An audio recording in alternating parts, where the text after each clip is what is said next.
Assalamualaikum warahmatullahi wabarakatuh. Selamat datang sahabat FTIP. Di podcast kita kali ini kita kedatangan tamu spesial Profesor Djali. Beliau merupakan guru besar di jurusan Teknologi Industri Pangan, Fakultas Teknologi Industri Pertanian Universitas Padjadjaran. Hari ini kita akan berbincang-bincang terkait dengan potensi pemanfaatan limbah kulit biji kakao. Baik, Pak Djali, kira-kira apa sih Pak manfaat limbah kulit biji kakao ini bagi kesehatan manusia? Sebelum berbicara manfaat yang terkandung di dalam limbah kulit biji kakao ini atau kakao shell ini harus dijelaskan dulu komponen-komponen kimia apa saja yang ada di dalam kulit biji kakao ini. Nah, beberapa riset menunjukkan bahwa komponen-komponen kimia yang terdapat di dalam kulit biji kakao ini, baik jumlahnya maupun jenisnya hampir serupa dengan komponen utamanya atau keping bijinya. Di sana ada ada polifenol, ada kafein, ada teobromin, ada serat. Bahkan keberadaan serat inilah yang menyebabkan kulit biji kakao lebih unggul daripada keping bijinya. Nah, beberapa penelitian juga telah membuktikan bahwa keberadaan polifenol, teobromin, kafein dan polifenol ini nanti ternyata ini berperan sebagai antioksidan, berperan sebagai anti virus, anti tumor dan anti bakteri. Nah, ini nanti ke depan bisa dimanfaatkan oleh masyarakat. Karena selama ini limbah kulit biji kakao ini kan dibuang ya Bu ya, dibuang. Karena yang diambil ini hanya keping biji saja. Oleh karena itu nanti dengan teknologi pengolahan yang memadai, maka kulit biji kakao nanti bisa diolah menjadi produk-produk makanan, bukan hanya bergizi tetapi juga nanti akan memberikan dampak kesehatan terhadap masyarakat, seperti itu. Ya. Sebagai limbah ya Pak, ada efek negatifnya nggak Pak kalau kita mengkonsumsi limbah kulit biji kakao ini? Ya, selama ini kalau berbicara dampak negatif ya, kalau dikaitkan dengan pangan ini artinya harus dikaitkan dengan masalah keamanan pangan saja gitu ya. Jadi kalau masalah limbah ini sebelum dijadikan menjadi produk makanan harus dipastikan dulu bahwa ya komoditas ini aman untuk dikonsumsi ya. Nah, sebagai ini limbah ya, apalagi kulit biji kakao ini kan merupakan suatu bagian yang menempel ya pada keping bijinya, sehingga akan lebih mudah kontak ya dengan cemaran-cemaran. Di sana pada waktu penanganan mulai dari kebun sampai pabrik, di sana mungkin ada kemungkinan tercemar oleh kemungkinan tercemar oleh pestisida, tercemar oleh logam berat. Kemudian ketika di pabrik juga nanti bisa tercemar oleh jamur dan mikrotoksik. Nah, komponen-komponen ini harus dipastikan aman ya tidak tidak tercemar. Ya, ini oleh karena itu ya sebelum diolah untuk menjadi produk makanan harus ada pengujian lebih dahulu mengenai tingkat kontaminasi dari bahan-bahan yang berbahaya tadi. Apa itu misalkan logam berat, kemudian pestisida maupun tadi jamur dan mikrotoksin gitu ya. Jadi apabila itu sudah aman gitu ya, nanti bisa dilanjutkan ya. Tetapi kalau tidak misalkan terdetek ya adanya komponen-komponen berbahaya tersebut, maka sebelum diolah harus ada pre-treatment dulu nanti. Apakah dengan pemanasan ataupun masih dengan dengan pencucian dan sebagainya. Itu yang pertama. Kemudian yang keduanya juga nanti bahwa di dalam limbah ini ada faktor komponen-komponen yang itu tidak bisa dicerna oleh pencernaan manusia. Kita tahu bahwa kulit biji kakao ini kan sebagian besar daripada lignoselulosa itu ya. Nah, oleh karena itu nanti ke depan ini ya apabila ingin dibuat makanan ya harus ada pre-treatment dulu ya agar nanti lignoselulosa tersebut diuraikan menjadi komponen-komponen yang mudah dicerna. Nah, jadi itu faktor itu. Jadi apabila itu udah bebas dari dari cemaran tadi, kemudian dari faktor misalkan tadi lignoselulosa juga bisa diuraikan, ini bisa dibuat untuk produk makanan. Tapi kalau untuk minuman ya sama halnya dengan kopi aja. Tinggal diseduh dengan syarat asal nanti tadi komponen-komponen bahaya tadi apakah itu logam berat, kemudian pestisida dan dan yang lainnya ini bisa dalam kondisi zero atau nol. Nah, beberapa riset ini ternyata kulit biji kakao yang berasal dari Pulau Jawa itu ya, ini ternyata negatif itu. Jadi artinya aman, tidak tercemar oleh pestisida, tidak tercemar oleh logam berat, maupun tidak ditumbuhi oleh jamur dan mikotoksin itu. Saya kira aman itu ke depan. Oke.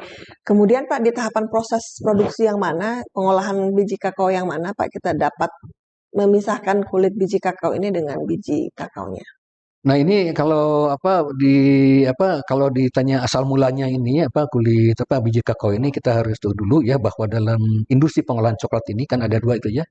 Ada industri yang ada di hulu, ada industri yang ada di hilir.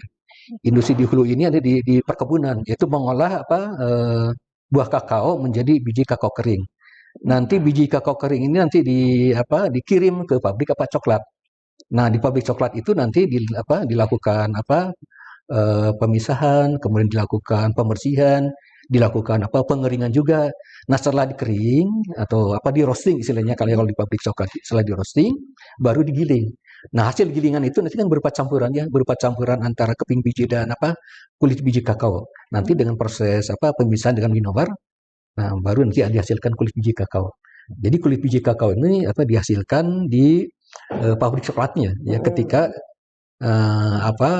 dari pihak pabrik tersebut mengambil keping bijinya untuk produksi masa kakao. Masa kakao ya. Oh, jadi selama ini di industri sendiri Pak udah diolah menjadi produk apa saja Pak? Ini limbah kulit kakao ini Pak.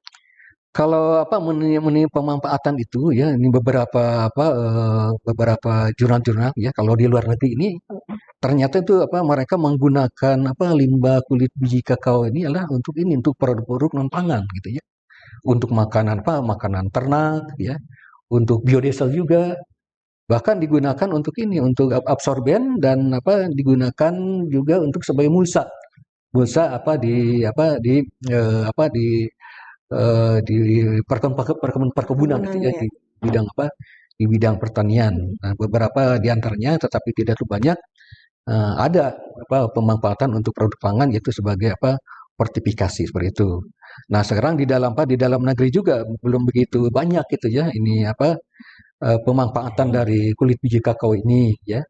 Nah, di Unpad sendiri sekarang ya di laboratorium teknologi pangan ini sekarang pertama lebih ditujukan untuk mengkarakterisasi dari karakterisasi dari kulit biji kakao ini ya, karakterisasi dari komponen bioaktifnya, komponen proksimat, kemudian jadi aspek keamanan pangannya. Nah, karena mungkin dari data-data itu nanti kita bisa langsung pengembangan untuk produk pangan model apa nanti. Ini data-data ini sangat perlu, data proksimat, data komponen bioaktif. Karena kita tahu bahwa kulit biji kakao ini kan yang dihasilkan di Indonesia kan dari berbagai perkebunan ya. Dari berbagai perkebunan itu kan nanti ya sudah bahannya beda-beda ya. Buah kakao yang beda-beda kan ada buah kakao ede, ada buah kakao bag ini, atau ada buah kakao jenis Criollo, Trinitario, atau Forastero. Ini beda-beda. Belum lagi nanti di proses pengolahannya beda juga.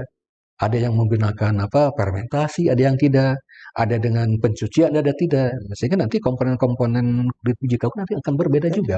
Seperti itu. Oleh karena itu kita petakan dulu nanti ya. Misalkan dari Jawa Timur, misalkan dari Jember ini, kulit biji kakaonya karakteristik bioaktifnya seperti apa ya. Kemudian misal komponen proksimat seperti apa. Sehingga nanti kemudian bisa digunakan cocok untuk produk apa. Nah, demikian juga yang di Jogja, di Gunung Kidul, yang di Bandung, di Jawa Barat, misalnya di Cipede, kita coba karakterisasi. Jadi di lab teknologi pangan ini nanti pertama yang sekarang sedang dilakukan ada mengkarakterisasi dulu kulit biji kakao ini dari aspek proksimatnya maupun dari komponen-komponen bioaktifnya. Termasuk juga yang penting keamanan pangannya, apa aman tidak. Nah, itu. Kemudian Pak, potensi sendiri kira-kira berapa banyak Pak? Berapa ton, mungkin ada data yang Bapak sudah dapatkan? Ya, kalau dilihat dari potensi, ini merupakan suatu yang fantastik ya, kalau saya kira gitu ya. Sekarang ambil contoh aja. Jadi kalau kita berbicara apa potensi produksi mungkin ya, Bu Preti ya. Potensi produksi kalau kita berbicara potensi produksi harus lihat dulu nanti di apa di industri apa di industri kakao di daerah mana saja yang ada di Indonesia ini. Nah, beberapa ini dari data statistik ya bahwa perburuan kakao ini tersebar ya terutama di Sulawesi ya, kemudian ada di Sumatera, kemudian juga ada di apa di Jawa juga gitu ya. Nah, dari data statistik tersebut ya tiap tahun itu ya diolah itu sampai 700 ribu ton biji kakao kering yang diolah di pabrik coklat. Ya, kalau kita membuat proporsi misalkan apa proporsi kulit biji kakao ini 14% aja ya, ini sudah dihasilkan apa 110.000 ton apa dari kulit biji kakao. Ini kan sangat besar sekali. Ini untuk seluruh Indonesia. Nah, sekarang yang paling mudah ini yang di Bandung aja lah, yang di Bandung gitu ya. Di Bandung ini misalkan di PT apa Mineral Food apa Industri itu ya, yang di apa yang di Muhammad Toha. Menurut informasi di sana tuh diolah tiap tahun itu sekitar 80.000 sampai 90.000 biji kering dari ini dari kakao. Nah, sehingga dihasilkan apa kulit biji kakao limbahnya sekitar apa 13.000 sekitar 13.000 ton itu. Jadi ini potensinya sangat besar sekali gitu ya. Dari apa dari aspek produksinya udah besar, kemudian dari komponen kimia juga ternyata ini apa sangat memadai untuk dibuat apa dibuat apa namanya dibuat produk pangan fungsional. Tinggal sekarang itu nanti pertama aspek keamanan pangannya harus dijelaskan lagi, kemudian yang kedua teknologinya bagaimana, apakah nanti sebagai fortifikasi atau kita membuat nanti misalkan apa ekstrak yang kayak apa ekstrak kayak kafein, ekstrak yang kayak theobromine, ekstrak yang kayak polifenol. Nah, karena kalau sudah dibuat ekstrak nanti kan mudah untuk di apa Aplikasikan ya, Pak ya. diaplikasikannya. Nah, kita juga harus ini harus apa mungkin ke depan dicoba juga, nah sedang berjalan gitu ya di lab teknologi pangan ini yaitu apa membuat produk antara. Mhm. Produk antara itu dibuat apa dibuat tepung ya, tepung kulit biji kakao, tepung apa kemudian bubuk kulit biji kakao, kemudian apa dibuat dalam bentuk nanopartikel. Nah, dari sana nanti bisa dikembangkan untuk apa? Untuk fortifikasi, untuk produk pangan dan sebagainya. Karena kita juga di apa di lab ya di teknologi pangan ini kan apa SDM-nya cukup kompeten lah ya untuk bidang itu. Kemudian disertai dengan apa? Disertai dengan infrastruktur yang sangat memadai ya untuk apa? Untuk riset-riset apa riset pengolahan kulit biji kakao untuk apa produk apa pangan pangan apa fungsional ini seperti itu. Kira-kira kalau diaplikasikan nanti untuk pangan fungsional, Pak, ada kendala nggak, Pak, untuk produksi massalnya? Nah, untuk apa? Untuk kendala tentu apa dilihat dari apa dari tadi kan ya dari apa dari bahan bakunya juga gitu ya. Jadi apabila ya kulit biji kakao ini sudah aman, ya artinya tidak apa tidak tercemar ya. Kemudian apa yang keduanya juga tadi masalah apa komponen ligno selesai apakah nanti apa bisa kita kembangkan untuk di apa untuk didegradasi menjadi komponen yang sederhana gitu ya. Sehingga nanti bisa dikonsumsi ini dan itu yang harus apa harus di apa terus dipelajari terus ya harus diteliti terus ya bagaimana teknologinya agar supaya nanti komponen-komponen apa kompleks yang ada pada kulit biji kakao ini disederhanakan ya tetapi dengan syarat ya tetap masih mengganggu komponen-komponen bioaktif. Jadi prinsip dari pengolahan ini jangan apa harus menggunakan teknologi ya, tetapi apa tidak sampai mengurangi komponen bioaktifnya gitu ya. Jangan sampai nanti apa lignin solution digoreng menjadi komponen sederhana tapi komponen bioaktifnya apa hilang. Nah, jadi ini harus apa teknologi. Jadi kendala-kendala itu nanti yaitu bagaimana kita menciptakan teknologi ya agar nanti komponen-komponen bioaktif tersebut bisa dipertahankan apa seperti itu. Nah, ini apa untuk bidang pangannya ya, bidang pangan apa fungsional. Jadi sampai sekarang itu terus apa di apa namanya diusahakan ya mencari teknologi yang tepat ya agar nanti dihasilkan apa produk-produk ya produk antara dulu ya. Kita produk antara dulu. Produk antara dalam bentuk tepung, dalam bentuk apa? Dalam bentuk bubuk, dalam bentuk nanopartikel ya. Tetapi tetap kita mempertahankan komponen bioaktifnya kan. Karena percuma saja gitu ya. Ya. Kalau teknologi bagus tapi tadi komponen bioaktif tidak ada gitu. Tidak Gitu. ada manfaatnya ya Pak ya. Iya. Berarti ini ketika tadi di proses yang Bapak sampaikan di industrinya ya Pak ya, berarti tidak ada di level petani itu belum ada ya Pak ya, limbah biji kulit. Ya, ya di memang Biji kakao. kalau di level petani memang ini kan belum ini ya, belum dikenal betul ya. Karena kita akan menjumpai kulit biji kakao bukan di level petani gitu ya. Tapi di industri-industri ini, di industri coklat. Kalau di petani itu mereka mengolah hanya sampai ini aja. Mungkin sampai biji kering. Nah, setelah jadi biji kering itu nanti dikirimkan ke ini. Dikirimkan ke mana? Ke pabrik coklat. Tetapi nanti ya apabila nanti di pabrik coklat tersebut gitu ya. Kita nggak tahu apakah nanti dibagaimanakan kulit biji kakaonya nanti masyarakat sebenarnya dengan mudah bisa mendapatkan kulit biji kakaonya. Jadi apabila nanti teknologinya diinformasikan kepada masyarakat ya, masyarakat nanti bisa bisa meniru ya teknologi yang sederhana untuk membuat produk-produk makanan berbasis kulit biji kakao ini. Nah, sebagai informasi saja masih di Bandung ya, di General Food Industry Bandung ini ketika kami ke sana berbincang-bincang dengan manajer di sana, yang tadi berapa tadi sekitar 13.000 ton dari kulit biji kakao kering ini ketika ditanya dipakai apa di sini dimanfaatkannya. Oh, ini hanya dibuat untuk makanan ternak saja. Sisanya itu dibakar. Nah, gitu ya. Sisanya dibakar gitu ya. Nah, jadi ini ya sebetulnya suatu hal yang sangat disayangkan gitu ya. Sehingga nanti apabila teknologi pengolahan pangan ya berbasis biji kakao kita buat yang sederhana aja lah ya, tidak usah yang terlalu kompleks ya. Teknologi yang bisa dilakukan oleh masyarakat ini misalkan nanti dibuat suatu atau diekstrak ininya cairannya sehingga jadi pewarna gitu ya. Karena aromanya ya karena kita tahu bahwa aroma dari kulit biji kakao ini sebenarnya dari segi aroma cita rasanya hampir sama dengan produk-produk coklat, bahkan lebih kuat lagi katanya. Cita rasanya lebih kuat, kemudian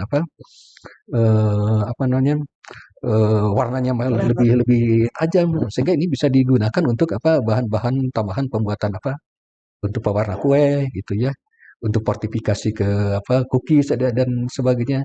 Apalagi minuman itu nanti bisa diaplikasikan. Karena untuk minuman itu kan yang penting cita rasanya ya, cita rasa dan warnanya. Nah, ditambah lagi nanti ada komponen bioaktifnya. Jadi nanti ke depan ini sangat perspektif sekali ya. Kita memanfaatkan kulit biji kakao ini baik untuk produk makanan maupun minuman yang itu nanti bisa dilakukan oleh masyarakat gitu ya. Apalagi kan sekarang ini ternyata luas lahan kakao ini semakin berkurang ya. Sehingga nanti ke depan harus dipikirkan ya bahwa nanti selain dari keping biji, jadi kita masyarakat bisa memanfaatkan dari limbah ini juga nanti. Gitu. Jadi pemanfaatan limbah ini sebenarnya juga bermanfaat ya Pak ya untuk mengurangi isu-isu lingkungan ya Pak ya. Jadi juga membantu mensukseskan program Universitas Pajajaran. Betul, kalau kita berbicara limbah ini kan kesannya negatif ya, gitu ya. Jadi kalau kita berbicara limbah ya, kesan negatifnya ini mencemari lingkungan. Nah, kita tahu bahwa di dalam pengolahan coklat ini ya, mulai dari industri hulu sampai hilir kan limbah itu ada limbah yang dihasilkan, ada kulit buah kakaonya kan gitu ya. Ada pulpnya, ada kulit bijinya. Nah, kayaknya nanti dengan teknologi pemanfaatan limbah ini terutama kulit biji kakao ini ya nanti tidak ada lagi lah limbah-limbah yang mencemari karena semuanya dimanfaatkan. Jadi tetap kita memegang bahwa di dalam pengolahan apapun ya, pengolahan pangan apapun harus menerapkan konsep zero waste itu gitu ya. Menolkan ya, menjerokan komponen limbahnya, sehingga semua limbah ini bisa apa dimanfaatkan. Ya, untuk apa? Ya, kita dalam konteks untuk ini, untuk apa? Untuk produk apa? Produk pangan seperti itu. Ya. Oke, selanjutnya mungkin support apa Pak yang diharapkan untuk mengembangkan ya, pemanfaatan limbah kulit biji kakao ini Pak? Ya mungkin apa dari apa kita berbicara dari aspek akademis dulu gitu ya. Dari aspek akademis dulu kita coba terus mengembangkan apa riset ya yang berbasis apa kulit biji kakao gitu ya. Jadi ini seperti yang tadi disebutkan bahwa apa dari lab apa teknologi pangan ini kita mulai dengan mengkarakterisasi dari kulit biji kakao yang dihasilkan dari berbagai perkebunan yang ada di Indonesia itu yang pertama gitu ya. Kemudian apa yang kedua juga kita perlu bekerja sama ya dengan ini ya, dengan apa namanya, dengan pihak industri coklat ya. Karena di industri coklat itu dihasilkan kulit biji kakao ya. Kita nanti bisa bekerja sama dalam pengadaan bahan bakunya untuk mulai dari riset gitu ya, supaya nanti ketika ini berkembang menjadi produk makanan ya, kita akan ada kontinuitas ini dari bahan bakunya juga. Kemudian juga kita harapkan juga kepada masyarakat juga ya, mulai diberikan semacam edukasi gitu ya, bahwa limbah kulit biji kakao ini ternyata ya bukan limbah sembarang limbah, tetapi juga ini mengandung komponen-komponen yang sangat bermanfaat gitu ya, apabila nanti dibuat menjadi produk makanan fungsional karena sekarang ke depan ini produk makan fungsional akan berkembang terus ya, bahwa untuk produk makanan ini bukan hanya enak dimakan aja gitu, tetapi harus mengandung komponen-komponen yang menyehatkan gitu ya. Nah ini potensi kulit biji kok ada di sini nanti ini sebagai fortifikasi untuk produk roti kan, untuk produk cookies dan produk makanan yang lainnya. Yang ini perlu kebersamaan ya, dalam rangka mewujudkan impian itu ya, dari pihak pabriknya, dari pihak akademis ya. Kemudian juga nanti mungkin dari kebijakan-kebijakan pemerintah juga itu nanti misalkan ikut berkecimpung di dalam bagaimana mengedukasi masyarakat seperti itu bagaimana. Oke, baik. Ya, demikian sahabat FTIP, kita sudah mendapatkan informasi dari Profesor Djali terkait dengan potensi pemanfaatan limbah kulit biji kakao. Ternyata komposisi kimianya setara dengan keping bijinya dan bisa dimanfaatkan untuk banyak sekali pangan-pangan yang bermanfaat untuk kesehatan atau disebut dengan pangan fungsional. Harapannya ke depan bisa terkarakterisasi dengan baik ya Prof ya, potensi dari limbah kulit biji kakao ini, kemudian nanti ditemukan produk-produk olahan yang paling cocok untuk dikembangkan dan juga support dari pemerintah dan masyarakat tentunya. Terima kasih, sampai bertemu lagi dengan podcast kami. Assalamualaikum warahmatullahi wabarakatuh.